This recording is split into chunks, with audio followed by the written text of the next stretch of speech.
น้องแทบเนาะมีแฟนแล้วล่ะเรามี คือเศร้าใจแต่เบาคือเมื่อยมันชวน ได้ฟืนมาเพราะว่าไปซักไห้แล้วก็เอาฟืนมานำเดือดน้ำได้เพิ่นนี่ ไหวนวดคือคนเวียดเนาะบ้านเขานี่ปลาสาเขาจะเอาไหวทางเข้าบ้านนะ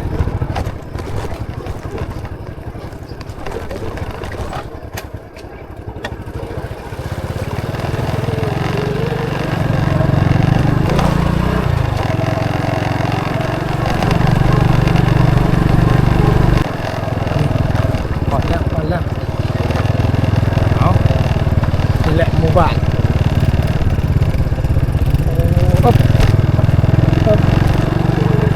เอารถไว้นี่ก็ได้ทางเข้านี่แหละ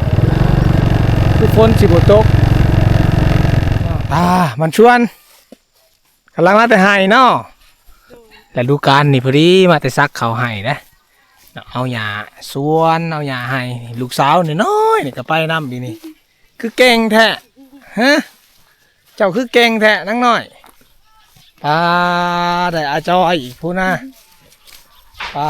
เป๋น้ำแม่เลยเอาฝึกไหวน้ำพอน้ำแม่เนาะเอาโอ้หมู่บ้านเพิ่นนี่จะไก่ตะลิงฟู่เลยแหละเนาะนี่ภูเขาอ้อมเลยนะนี่เนาะยินดีเก่าสู่2 FM วิธีไทยบ้านเด้อทุกคนเนาะดีใจเด้อมื้อนี้ที่มีโอกาสได้มาหมู่บ้านบ้านตันดีเนาะบ้านตันดีเมืองสมุยแขวงสารวันได้มีโอกาสได้มาเลาะแถวเขตชุมชนข้างนอกเนาะติดตามวิถีชนบทเนาะวิถีชนเผ่าพี่น้องชนเผ่ากาโดปะโกเอาอีกทีหนึ่งเด้อเนาะเอาทุกคนเนาะไปกันเลยเด้อมื้อนี้อันนี้เป็นป้ายหมู่บ้านเพิ่นเนาะงามได้ประเทศเนาะเมืองสมุยบ้านตันดีบ้านแบบอย่างเนาะอันนี้แหละเป็นป่าบอกสื่อบ้านสื่อเมืองนี่เขามาในหมู่บ้านโอ้ยเนาะม้าเห่าเบาคมเบากระโด เนาะเบาคมเดินทางไปก่อนนะวันนี้เอามากัน2 คนเนาะนี่แหละเนาะเฮือนช่วงฤดูกาลนี่กะเขากำลังเห็ดให้เนาะไปซักให้พูดแหละบางคนก็ขึ้นไปซักอยู่ภูเขาอยู่เทิงบางคนก็มาแล้วอยู่เพื่อนอยู่ซ่านเพื่อนใหม่มันชวนยังจะโดยเขามาให้แม่ใหญ่ปะอันนี้เป็นแม่เนาะลูกสาวหรือลูกไผ่จ้าลูกไผ่หรือลูกสาวเพื่อนลูกไผ่นี่เท่าแล้วนี่เอาขออนุญาตขึ้นเบิ่งนิดนึงแม่เท่านี่อยู่นี่เนาะแม่เท่าเนาะเจ้าอะไรเป็นลูกไผ่เบิ่งแย่งเนาะเบิ่งแม่งไม่ยาเนาะเท่าแก่อายุจักปีแหละแม่เท่าอายุจักปีแหละบ่ฮู้มีแต่ว่าเท่าแก่ตาบ่เห็นหุ่งแล้วเนาะยังแข็งแห้งอยู่เอาคำเอิ้นเด้อแม่เท่าเด้ออยู่ดีมีแห้งเด้อมันเยินน้ำหนุกน้ำล้านแหละนี่นะเอานี่เพื่อนนี่ส่งแบบนี้นี่หาเบิ่งได้ยากเลยนะเอาอันนี้ก็น้องม้าน้องม้านี่ติดตามหลังเลยนะนี่คนแปลกหน้าเฮ้ยนี่ลักษณะเพื่อนแต่ว่าในเมื่อก่อนนี่เขาจะมุ่งหญ้าปัจจุบันเนี่ยเปลี่ยนมามุ่งหลังคากระเบื้องเลยโอ้บ้านเพิ่นก็เป็นหมู่บ้านที่บ่ใหญ่ปานใดนะแต่ว่าเป็นบ้านที่สะอาดเป็นหมู่บ้านที่สะอาดนี่แหละปูเดือนลังหนังงามเพิ่นเฮ็ดสีแดงเลยนี่นี่มีหลังคากลางบ้านอันนี้ผู้คนกำลังมาแต่ให้แต่สวนนี่เป๋ฟืนเรามาแต่ให้ทางฟันนั่งกันกบใหม่เห็ดเทือนเห็ดซ่านเลยนี่ เอาได้ฟืนใหญ่มาแล้วเรือนผลงามเลยเรือนใหม่แถวนี้เพราะว่าแถวนี้มันไก่ผู้ไก่พาแต่ใหม่ยังหลายใหม่ยังมีลายอยู่เฮ้ยลูกหายแล้ว ฟืนหลายเนาะนี่เนาะเมียกำลังมาแต่หายบอหรือลูกไผ่เมียหรือลูกไผ่กำลังมาแต่หายเนาะมันชวน ได้ฟืนมาเพราะว่าไปซักให้แล้วก็เอาฟืนมานำถ้าสีมาลากเสียเที่ยวเพิ่นว่านี่ฟืนเตรียมไว้เพราะว่าฝนตกจักหน่อยนี่เนาะฝนตกจักหน่อยนี่ต้องเตรียมฟืนไว้เพราะว่าเพิ่นถางให้เด้เนาะต้องตัดเอาใหม่มาเฮ็ดฟืนเลยนี่เนาะผู้เป็นผัวนี่เอาเนาะรถเพิ่นงามเด้แถวนี้เขานิยมกันใส่รถมาจากประเทศเวียดนี่เผื่อสีได้แต่ละมือม่านแต่ละเล่มนี่นี่ทอนเดียวเท่าไรผมจักโลดอันนี้แหละมีเขตส่วนเอาเจ้าบริมีรถไทยบางที่เจ้ามีแต่ว่าอันนี้เป็นเฮือนใหม่อะไรเลยอันนี้เป็นโทรโคงหมู่บ้านนะคือสิแมนเฮือนในบ้านนี่ทางลุ่มหมดแหละเนาะเพราะว่าทรายลงไปผลได้คือสิแมนเฮือนในบ้านท่านน่ะนี่เฮือนเป็นเฮือนไม้งามเป็นระบบระเบียบได้เป็นเฮือนนี่อันนี้เป็นโทรโคงประกาศเนาะเมื่อมีการมีงานนะมีเวียกบ้านการเมืองนี่ประกาศอันนี้ด้วยแหละได้ยินทั่วบ้านเลยนี่โอ้แต่ผมมักใส่หลังคานั่นเฮือนนี่หลังคาแหลมๆนั่นนี่แหละหาเบิ่งได้ยากนะเนี่ยนี่บ้านกับส่วนหลายส่วงนี้เขาไปให้เนาะมีแต่ผู้เฒ่าผู้แก่หรือว่าผู้ชายเอาลูกอยู่เฮือนนะนี่แหละเฮือนกับเป็นแบบธรรมชาติเลยเนาะผู้เฒ่าผู้แก่เพิ่นนี่เฮือนสีงามเนาะ นี่ภูเขาเลยเนาะอยู่นี่เลยอ้อมเลยนี่ตั้งข้างก็มีน้ำห้วยได้อ้อมหมู่บ้านเลยเนาะถือว่าเป็นหมู่บ้านที่อยู่กันแบบสบายๆนะเนาะเงียบสงัดจากโลกภายนอกสบายดีบันชวน หักแพงเนาะอยู่บ้านเฮามีจักครอบครัวพอ30ครอบครัว30ครอบครัวเนาะกับบ่ใหญ่ปานใดเนาะมีประมาณจักหลังคาเรือนประมาณราคาเหือนชอบที่เนาะ6ก็สิประมาณฮอดอยู่30เนาะ30-40หลังคาเรือนนี่แหละราคาเรือนซ้ำ40ประมาณ40ประมาณ40ราคาเรือนเนาะช่วงนี้กำลังซักข้าวให้เนาะช่วงนี้เนาะแต่เฮานี่บ่ได้เฮ็ดหน้าเนาะบ่มีหน้าบ่มีหน้าบ่มีหน้าเพราะว่าหน้าแซงหน้าปีก็บ่มีหน้าแซงหน้าปีก็บ่มีเนาะบ่มีเพราะว่ามันเป็นภูเขาหลายเนาะแต่ว่าแถวหมู่บ้านแถวหมู่บ้านอาวาเนาะบ้านอาวาวเนาะก็เห็นเพิ่นเฮ็ดหน้าแซงอยู่นั่นน่ะบ้านอาวาวหน้าแซงหลายเพราะว่าตดีเฮานี่บ่มีเพราะว่าเขาอยู่ต่ำเนาะอยู่เฮานี่จะสูงขึ้นได้จะสูงขึ้นแล้วก็จะมีภูเขาหลายนี่แหละเนาะหมู่บ้านอ้อแม่มนี่ก็เฮือนซ่านนี่ก็งามเกลี้ยงเนาะเรียบเลยอันนี้เป็นกลางบ้านเมื่อเพิ่นจัดงานคือสิจัดอยู่นี่แหละเนาะแม่นบ่เนาะนี่เอาคำหลายๆเด้อฟอเด้อส่วนหลายกับเพิ่นจะเว้าภาษาเวียดกันแล้วแถวนี้เนาะ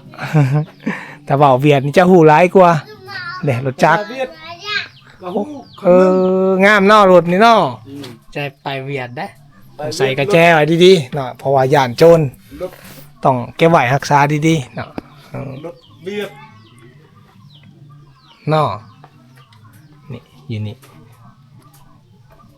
ตามเขาก็มีน้อยเพราะว่าเนื่องจากว่าไฟฟ้าเขามาเทิงเด้นี่เนาะลักษณะอันนี้บอลเพิ่นคั่วนะบอลเขาเก็บถ้วยเก็บจานได้เป็นผักออกมาเลยนี่โอ้ผู้สาวนี่เห็ดกินยังเด้ผู้สาวนี่นี่เนาะ มันชวนระยะเฮ็ดกินยังกำลังแต่งอาหารเนาะนี่อะกึ่งกินอะกึ่งมะเขือเนาะอะกึ่งวะแม่นนี่กำลังแกงอยู่พวกกินเนาะนี่ได้มะเขือมาแต่ให้แกงใส่ยังอะกึ่งกับชิ้นชิ้นงัวคิดว่าสินหมูป่าบ่ได้เนาะหมูป่าเนาะบ่ได้งัวป่างัวซื้อมาแต่ตลาดบ่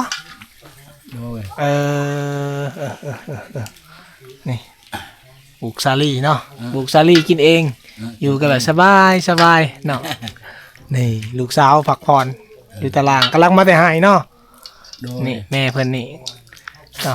แม่พ่อก็มาแต่ให้มาแต่ให้มาแต่เชื่อหญ้าชวนมันโอ้ปลูกมันต้นแม่นหลายบ่ปลูกหลายบ่หลายราคามันลดลงบ่แพงเขาเพิ่นซื้อขายราคาแนวใดราคาโลนึง500 500กีบมันเปียกเป็นหัวเลยบ่แม่นเป็นหัวเลยเนาะมันเปียกกิโลนึง500กีบเนาะ500กีบ500กีบถ้าเป็นเงินไทยก็ประมาณโอ้บ่ได้บาทเด้เนาะบ่ได้บาท1ซั่นเด้เนาะนี่แหละอันนี้ก็เป็นยาสูบที่เพิ่นตากไว้ซอยสูบเองเนาะตอนนี้เนาะแม่นถ้าขายได้เขาขายโลเท่าใดขายตัวนี้บ่ก็บ่ได้ขายเป็นโลขายเป็นมัดขายเป็นมัดเนาะเพราะว่าบางบ่อนเนี่ยเขาซื้อขายกันอยู่อันนี้นี่จอยเนาะไปให้ไปสวนนี่ใส่ตัวนี้แหละเปฟื้นมานี่ผ้าเดี๋ยวเราจะลงตารางเฮือนก่อนบัดนี้ขอบใจพอหลายๆเด้อครับเอิญเด้ออันนี้ลูกสาวอ่ะสัมผัสลูกสาวหน่อยนึงเด้อสัมผัสขาดองลูกสาวก่อนได้ปะได้เนาะสัมผัสขาดองนี่สิเอาแพงมาขาดองนี่หา6 ล้านก็ได้หยอกเด้อเนาะจะเอาแพงกว่าก็ได้บ่เป็นหยังได้นะถามหยอกเพิ่นเนาะเพราะว่าเพิ่นมีลูกสาวงามเด้เพิ่นมีลูกสาวงามเด้ก็เลยเพิ่นว่าขาดอง5 ล้านกีบงัวตัวนึงแล้วเลยน่าว่าพุทธสอนคนงามได้คนทางเพิ่นขาดองก็ถูกอีกอายุจักปีแล้วล่ะ16ปีถ้า16ปีก็เตรียมสิแต่งดองเลยได้ทางเพิ่นนี่เนาะ16ปีซื้อได้แหละแทบฮะน้องแทบโอ้น้องแทบมีแฟนแล้วล่ะเรามี คือเศร้าใจแต่เบาคือเมื่อยน้องมาแต่หายสงสัยเมื่อยมั้ยบ่ล่ะไปหายมาแต่หายเอาหญ้ามันหรือหญ้าเขาหญ้ามันปลูกหลายบ่แน่เนาะแสดงว่า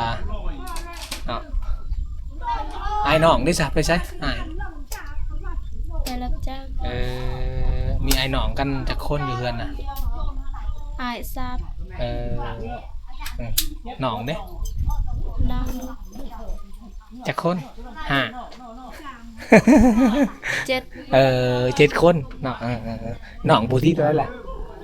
น้องผู้ที่เท่าไหร่ฮะน้องแทบแม่นบ่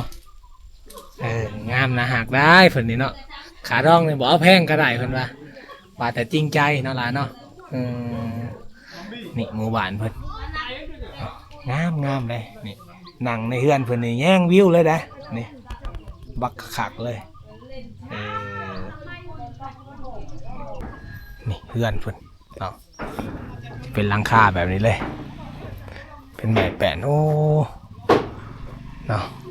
พ่อเฒ่ากำลังเฮ็ดเฮือนใหม่บรรชวนสบายดีพ่อเฒ่าคิดว่าคนเวียดนามได้เพิ่นนี่ ไหวหนวดคือคนเวียดเนาะแต่งโตคือคนเวียดเลยนะพอเพิ่นนี่ อ้ายเพิ่นกำลังเฮ็ดเฮือนใหม่นะเป็นสร้างเฮือนใหม่สร้างทางนี้เขาก็เฮ็ดเฮือนงามนะเฮ็ดเฮือนงามถือว่าสีมือดีนะเนาะเอาเนาะเพราะว่าใหม่ยังหลายอยู่ทางนี้เฮือนสบายดีบรรชวน อยู่ดีมีแห้งเนาะส่วนหลายกับบางคนกับบ่ฮู้ภาษาอะไรเพิ่นก็เลยบ่ฮู้ตอบมีแต่ยิ้มใช่เนาะมีแต่ยิ้มใช่นี่เนาะถ้าบางคมเผากระโดเพิ่นก็เว้าเก่งเลยแหละเนาะเพราะว่าเป็นภาษาเพิ่นเด้เนาะเดี๋ยวย่างเลาะแล้วหมู่บ้านกันเนาะอันนี้จะเป็นโรงเรียนเนาะโรงเรียนหมู่บ้านเพิ่นแหละ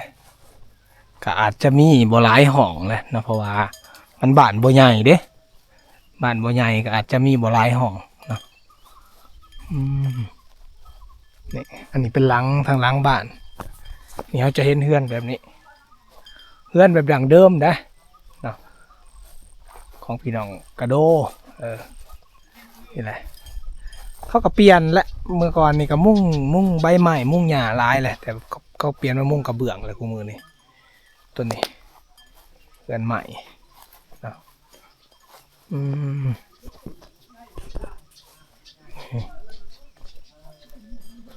แต่ว่าเขากับบางกลุ่มเขาก็บอกภาษาลาวบ่ค่อยได้นะบางคนก็เก่งนะนั่นแหละบ่เป็นเรื่องปกตินะเป็นเรื่องปกติเพราะว่าเขาก็มีภาษาโดยเฉพาะของเขาเด้แต่ว่าแต่ภาษาเวียดนี่ก็พอฮู้ได้เพราะว่ามันอยู่ไกลเด้เขาอยู่ไกลกับเวียดนามนี่อันนี้เฮือนแบบดังเดิมเลยปะโกะกระโดเลยนี่เฮือนใหม่อันนี้เป็นเฮือนครัวนะเฮือนครัวเพิ่นนี่ประตูเฮือนง่ายๆสบายก็สมัย ชวน ก็สมัยแต่สงครามตะกี้เนาะ อันนี้ผู้เฒ่าผู้แก่อายุยังหมันยังยืนนี่เก็บฟืนอันนี้บอลตีฝาตามเขาย่างขึ้นไปลินเฮือนพ่อเฒ่าเด้อแต่ว่าพ่อเฒ่าเพิ่นบอกว่าภาษาลาวแหละบ่ค่อยฮู้เพิ่นว่าแต่ว่าถ้าภาษาเวียดแหละเพิ่นฮู้อยู่เพิ่นว่าเดี๋ยวจะขึ้นไปลินอยู่เฮือนพ่อเพิ่นเนาะว่าเป็นอะไรเนาะเอาขอขึ้นเฮือนขึ้นซ่านหน่อยเด้อพ่อเด้อขึ้นไปลินน้ำแล้วบ่มีบอลลินนี่อันนี้เฮือนครัวบ้านชวนภาษาเวียดภาษาเวียดนะไหนสบายดีภาษาเวียดเป็นวะเลยจอมบ่ฮู้เนาะมายัดเลยชอมเนาะอันนี้ผู้เฒ่า tập quan chỗ đây ban này là tinh nhiên là người là Việt Nam tập quan chỗ đây ở Việt Nam mà phải tập quan chỗ đây อันนี้บอลเก็บแนวอยู่แนวกินแหละอยู่นี่เก็บเฮือนครัวเพิ่นนั่นแหละอันนี้เนาะนี่ ตรงนี้ตั้งแล้วก็đây là อันนี้เก็บน้ำนี่ไว้น้ำกินเต็มเลยเป็นตุกนี่นี่ cái này là nước sạch này đây là sạch uống พอดีพอเป็นว่าตัวนี้เลยจะเป็นน้ำกันตองเพิ่นขึ้นว่าเฮาสิกินน้ำโอ้ประมาณนี้ได้บ่เป็นหยังอันนี้บอลเพิ่นสูบยาเด้ยาสูบ เนาะฮีทเฮาเนาะเอาไว้ฮีทเฮา cái này là phóng tập quan โอ้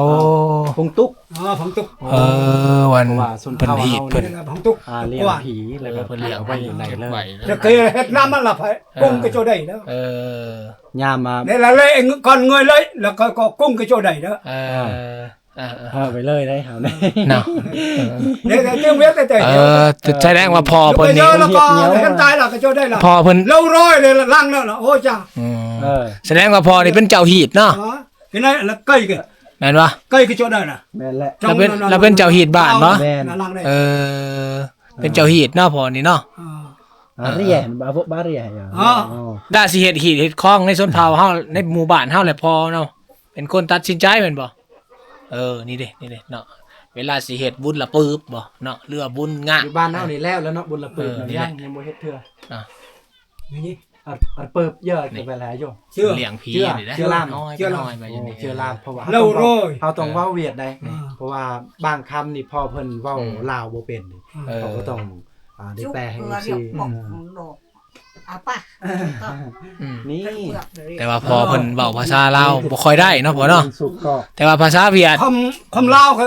ย่อมนะ เออเว้าบ่หลายเนาะได้แต่สบายดีได้บ่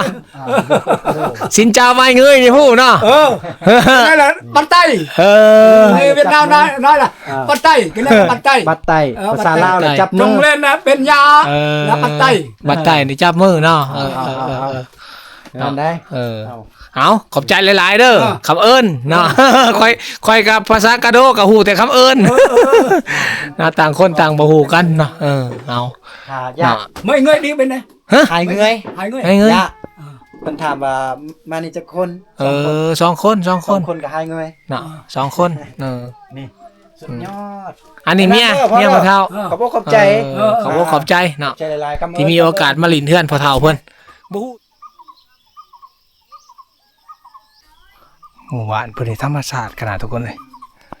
เนาะมีความเป็นธรรมชาติยังหลายแฮง